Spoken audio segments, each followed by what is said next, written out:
Well, Brock, if there's one reason we came down here is to make sure that we had our opportunity to chat with the man himself, Julio Rodriguez, kind enough to come sit and hang out with us for a little bit. Good morning, Julio. Thank you. I mean, it's been a good morning. Nice weather here in AC, so thank you for having me here. Happy to do it. And you may notice, Brock, he's got the sunglasses on today. I think we creeped him out last year talking about his green eyes. Yeah. And now he's got the sunglasses on. I have to make sure you don't cover it up. Got a little uncomfortable. I think it's okay. Probably in everybody's best interest. All right, speaking of comfort, how comfortable are you? This is another spring training for you. Heading into a, fourth season in the fourth big leagues? year, That's crazy that's already true. I know. How comfortable are you? Well, I feel good. Like you said, this is my fourth year, like actually being up with the team, and I've been playing with all the guys around. I feel like we have a really good relationship, with the coaching staff too. So it feels very good. If you were to define each one of your years, if I were to say to you year 1, year 2, year 3, if you were to define, however you want to characterize each of those years for you, how would you now look back at year 1, 2, and 3? Well, I feel like year 1, I was, trying to stay up, try to establish myself and be able to, play at the highest level. Mm-hmm. I feel like year 2 was the year to kind of keep building on to what I started, because obviously you can do it once, but continue to do it. Mm-hmm. Year 3 was a big learning year for me, I feel like. And year 4, I feel like, not just for me, but I feel like as a team, we're ready to do something. Mm-hmm. So that's kind of how I feel for the different years. Mm-hmm. You say a learning year last year. I don't want to spend too much time on last season, but when you say a learning year, what did you learn? Well, I learned a lot of things about myself, about how I like to do things. My personality, how to be comfortable in a lot of different situations, and just as being myself. And I feel like I learned a lot about that. Like I said, a lot of the things that I personally like to do, what I don't like to do, where I'm better at, where I'm not as good at, And I feel like it was a very cool year. I got to imagine, we've talked about this before. I think we talked about it last year and probably the year before that. Just the amount of people that want to be around you, that want something from you, that want to talk to you for 5 minutes or get you to endorse a product or give them advice or just be in your circle. How have you learned how to deal with that? I feel like just being myself. I feel like that's kind of the biggest takeaway I have from all that, because by doing that, I kind of, how do I say, I choose the battles I want to fight, in a way. I choose the things I want to do, the things that doesn't align with the timing or that they do, Like right now we're doing this interview because, if it's a good time, we can talk about this, we can sit down and talk. But we ask you tomorrow, you're going to say no. That's what I'm saying. If it's a time that if something I don't have time, I feel a lot more comfortable doing those things because I understand better my priorities, and that's something that it feels good. Well, perfect little anecdote. Literally 2 minutes before this, we're out there. He's taking BP.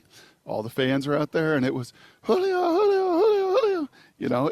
And he even turned to some of them in a great way and said, "Can you ask how are you? Can you say how are you doing?" Instead of just take. Right. Can we actually give and take? Yeah, I just feel like there is so much more opportunity. I get a lot of people want autographs and pictures and things like that, but I feel like there is a bigger opportunity within all those things, because if I was a kid, if I see a player like me or a player like Kyle Riley or Luis Castillo or Logan Gilbert, whoever the guys that we have over here, I will instead of just asking for things, it's I will ask questions, how do you get here, how do you do all this, because if you're here watching baseball, I'm sure at some point they want to be where we're at. So I feel like there is so much more opportunity for people that I wish, that I want to encourage other people to, that hear this. Whenever you see guys like that, try to ask questions, and I understand that we're human too, and that we can, just kind of how we did it, you can do it too. When did you know? When did you know that you could be here, that you should try to make a career out of being a Major League Baseball player? Well, I feel like I earned it, even before I signed. I feel like I I have my mentality set up like being up with the MLB. Obviously, like back then, I didn't even know if I was gonna be here with the Mariners. And like that's, things got a little bit more serious, and I decided to be here. I knew that I wanted to be in the big leagues. I didn't want to spend too much time in minors. You said ask questions, and before we spin ahead, I got one more looking back. And when you say you learned something, as someone that observes this and has for 16 years doing this, which is a blast, when I watch you, Julio, from my own lenses, I see a charismatic, fun-loving, love to fans. How do you balance that with that edge and that focus and that, like, how do you balance fun and focus, fun and edge? How do you keep that? I feel like I'm always kind of dancing around that line. I feel like I'm somebody that this is kind of how I can be really fun. I can get really intense. I can get, be kind of out there at the same time be really serious. And I just feel like I dance around, in that line. It's kind of like understanding that there is a time for everything. You can. Let's say me, I like playing video games. I can be at my house playing video games. But once I'm out the field, you gotta go out there and beat somebody up. So it's just kind of like keeping it a balance and understanding that. I feel like that's like the best way of handling and dancing around the line. It makes sense. You look to your right and you see very serious and Randy Arozorena. You look to your left and then you see Victor Robles, who's maybe a little bit on the other side of that. Yeah. And you got to be right in between those two guys. Gotta keep the balance. What's that relationship like with the three of you guys? Forgetting about just the hair and all that. When the three of you came together in the back part of last year, what is that like? I mean, it was awesome. I feel like even though we're different, we're very like-minded. We're bonded right away. Like you said, Randy is really serious, but he actually talks a lot with us. Does he? He always fooling around, saying something out of there that he's funny. Victor, he's gonna go out there and be Victor, and that's something that I really love about him, the way that he plays the game, and how he is as a person. He in the clubhouse is very kind of quiet, but at the same time he can get really loud. He can be making jokes, but at the same time he can be just kind of hanging out on his phone. But it's a really good relationship that we have. Like I said, we're very like-minded. We like to keep it light, but at the same time work hard. Video game, you ever play Madden? Not really. That's not my top. No, that's fine. It's not a bad problem. Don't try to brag. No, that's fine. No. Call of Duty? Yeah. Always. That kind of makes sense. I'm a warrior that, basic player on the side. How tall are you now? Well, 6'4", it says. Is that, well, how tall, I know what it says. How tall, are you the same height as you were 4 years ago when you first made the big leagues? I mean, a lot of people say I'm growing, but I feel like, I was always around, 6'3", 6'4". Okay. Well, the reason, Ovi told me you would grow, I met your guy, Ovi. No, I'm curious about it. I met him last year when he was out to visit with you around the All-Star break, and had a great chance to talk to him. His story was amazing, hearing how he had made his way from Cuba to Mexico, all of it. It was just really, I was just fascinated in the story. And he said, I think Julio's grown just in the last year or so. He's gotten taller. Is that true? I mean, everybody's seen me taller, even around here. I don't know. Might be the cleats. I don't know. It might be the cleats. Do you have to adjust as you continue to grow into your body? I mean, I feel like there's always adjustment. There's always adjustment to say. There's always you always got to figure something out. You always change every year. Things change, so you always got to kind of stay on top of that and kind of be guided that way. And what have the conversations been with Edgar and Seitzer? I mean, it's been awesome. I feel like they're both also very, very similar in the way that they approach hitting and their message. And I think they're keeping things very simple for hitters, and I think that's something huge because at the end of the day, a lot of people are saying playing baseball in a lot of different ways. I just feel like the game is a game. You can't change the essence of the game, and I feel like that's something that they bring it back big time for a lot of us, and it's something that I'm excited to see play out. How does that work for you? What does that mean in your world to keep it simple? hitting is hard, like just hitting is hard. And like, a lot of people say, oh yeah, like I get it, it's hard, but like you don't know until you're like in that box having somebody throwing 98 with sink or like 100 like Mooney was throwing the other day with wipe out slider and like things like that. You don't know, And like, no, it's true. Like, I believe it. There's a lot of people always say, oh yeah, I get it, like the 100 is like, nah, you don't know. You don't know. And it's something that they keep all of us in a good mentality with the right intent, and just hit a nice line drive to the middle. Yeah, a lot of good things are gonna happen. And I feel like the confidence with what they say, with the experience that is coming from, I feel like it's syncing well with a lot of the guys, and a lot of the guys are bought into it. Feels like it's almost that same tension when you mentioned earlier about fun and focus, that dance. It almost feels the same way with all these numbers and all these analytics and all this swing data and all this information, right? That you do this dance with, I have all of this, but then I got to keep it simple and do this, right? It's a little bit of a dance. Yeah, it's like you gotta understand it, but like I said, man, the game has its own essence. And you can't take it away. You cannot put that into numbers. You cannot measure that. Like it's different. It's different. You can have all the metrics you want, but if you don't play the game the right way, you're not gonna get old. And I feel like that's something that I feel like we have the right focus now, and as a team. Do you use a traject machine? Do you go over and use that? Oh yeah. Yeah. So what do you use it for? Do you use it to see the upcoming pitcher, or do you use it for your in swing? What do you use it for? I mean, for your own pitcher, like you kind of get a feel of what you're gonna face. It's something that is huge. It's a great machine that you can take a lot of advantage for, even like to the point of like kind of getting some reps for your timing, and for pitch recognition, for many different ways. It's the closest thing to a pitcher that you can possibly have right now. A big question. Well, it's simple on the surface, and you can take it wherever you want. What is leadership to Julio Rodriguez? To me, well, my personal idea of that is just kind of helping everybody around you get better. Helping everybody around you get better, but at the same time, kind of not really try to why the leader would do, like try to do things like that. Me personally, I kind of had like a little bit of experience with that. Oh, yeah. And I kind of feel a little bit, I can say I was a little bit guilty of that a little bit. But it's just like being yourself, being yourself, and like, at some point you're gonna like get somebody on the wrong side or like do something that might be just unique to you, but that's fine. At the end of the day, everybody's different, and to me, that's what it looks like. Gonna help everybody while you get better and like beat yourself along the way. I just want to make sure I understand. When you said you could be a little guilty of it in the past, do you mean of trying to be someone you're not, or of talking too much to lead? What do you mean by that?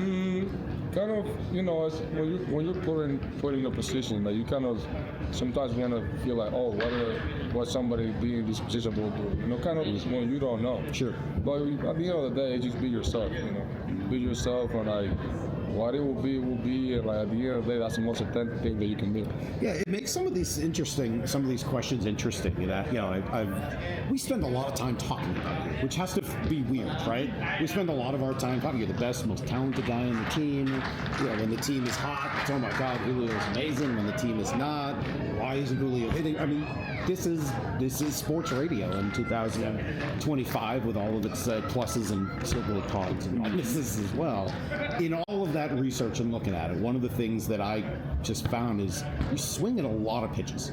Is that by design? Do you want to swing at a lot of pitches? Would you like to swing at fewer? Is that where the analytics get hard? Could you talk me through that a little bit?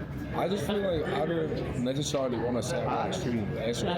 I just feel like I want to be damaged when I get the damage, and I want to take the pitches when I have to take the pitches. That's kind of a simple. I don't want to say, oh, I want to like out of X amount of pitches, I want to swing X amount. Like, it just when I'm ready to do damage, get something that I can do damage with, and whenever I cannot do damage, just kind of put it down, destroy them. How many pitches in an at bat do you see that you can do damage on? I mean, not very many. Especially as the year kind of keep going by, and like they know that I can do damage. Like is it one maybe? Depending on the day, you know, maybe there's one days maybe you get one, there's other days that you get more. So it just depending on the day, but that's just kind of something to kind of keep in mind. What has been the voice of Dan Wilson? The boys, I mean, Dan Wilson, as soon as you hear the name, you're talking about a man of character. He has a lot of character. I feel like he goes really well with what we're trying to do here. And, you know, he's a great leader. You know, he's a great leader, and I feel like he has a group in a really good place. And I feel like that's something, like I said, I feel like a lot of people saw it playing now at the end of the year last year, but, you know, that was just 6 weeks. I'm excited to see what we can do over the all of the season. Do you think having prior relationship with Dan, the fact that he's been around, right? He's been helping, coaching, serving, roving, he's been the broadcast. Do you think having that previous connection helps? Oh yeah, 100%. 100%. I think it helps because we are already familiar with it. You know, we kind of know we've been knowing him actually on before. You know, I always had a good relationship. I always thought he was a great man. You know, like a good character. I was doing the right thing, and I feel like it was great that he was the one that, you know, kind of took the rails on this. So he wants to be aggressive. We heard from him earlier this week, and he said, "Yeah, I want to be aggressive. I want to run. I want to put pressure on the opponent." All of that seems like it should be right up your alley, and all of the things that you're great at. No, 1,000%. I feel like we have to, as a team, we have to push the envelope. You know, we don't have the luxury or just kind of laying back for somebody to push something. Yeah, we have to push the envelope, and I feel like that's something that is a different that message is great. You know, and that's something that I love from my manager. You know. He also seems to have created, and Brock's talked a lot about this week, kind of a chill environment here. Maybe a little less intense, a little more relaxed, fewer meetings, fewer running from one place to another. How has that been for you? It's relaxed but intense. Yeah. It's relaxed when it needs to be relaxed, and it's intense when it needs to be intense. You know, I feel like I said earlier, that we're focusing on the right things. We're focusing on the things that we need to do to get better, and you know, you say it's relaxed, but it's more like focus, I would say. What are the right things? I mean, winning baseball games, you know, winning baseball games and building a good culture as a team. I feel like that's what we, you know, that's the right thing. You said this to Cal Raleigh earlier in the week as well, Julio, and that is a guy that was born and raised in Pacific Northwest. You know, born there, 45 years there, Seattle Mariner fan from the time I was 2 years old. And I am a fan first. Like, you know, do all this, awesome, but I'm a fan first. Do you feel the hunger and how bad these Mariner fans? Man, I definitely know that. I definitely know that. I feel like that's why we try so hard, you know, to do these things. I mean, I know they just see us kind of once we take on the field, but like behind the scenes, and so that's why we try so hard. Like that's why we have all these, you know, little trainings into plays, like little meetings, like you were talking about, like kind of everybody kind of trying to push the envelope to keep getting better. That's why Dan sends a message that we got to push the envelope. It's not just because we want to move for everybody, you know, because at the end of it, we're the one taking on the field. And we're the one that is going to feel the pressure from the fans and like all that. But like we are the ones that have to carry all that and keep on going. And not making you shy away from that, but like the mentality is to win at the end of it. A lot of those fans were frustrated this offseason. They felt like maybe there were more moves that could have taken place. I thought your comments last week were super interesting, saying, hey, I like my group. I don't care what anybody else thinks. And I think that there's an element of just familiarity with each other. Could you expand on it a little bit? How did you feel about the offseason and where the team is at now? I mean, like I say, I like the group. You know, I feel like we have what it takes to win, and we're in a really good direction as a team, as a whole organization. Like I say, we're focusing on the right things, and with the group that we have, I think we can compete against anybody. And like, you know, like I was saying, like the last 6 weeks of the year, when like things really started to go, like we were like up there with the best teams in the league. We're doing everything, man, doing everything, pitching well, hitting well, and doing all these things. They're just finding that, you know, that consistency, that identity as a team. And I feel like we're onto something. We're onto something. And I'm excited to see how things go this year. It seems like you're pretty impressed with the closing. Man. You see all the best pitchers in the league. You see all the nasty closers. You've seen all those guys. Why did Mooney stand out that way? I mean, just like like I said, like I was saying, like even though you have all the closers in the league, but like I don't think none of them has this stuff in their command that he has. With the mechanics, with like the overpowered fastball, with his slider, with the location, with like the consistency, like all that. I just don't see anybody out there complete package like that. Last thing for me, Julio, I kind of feel some of these young guys.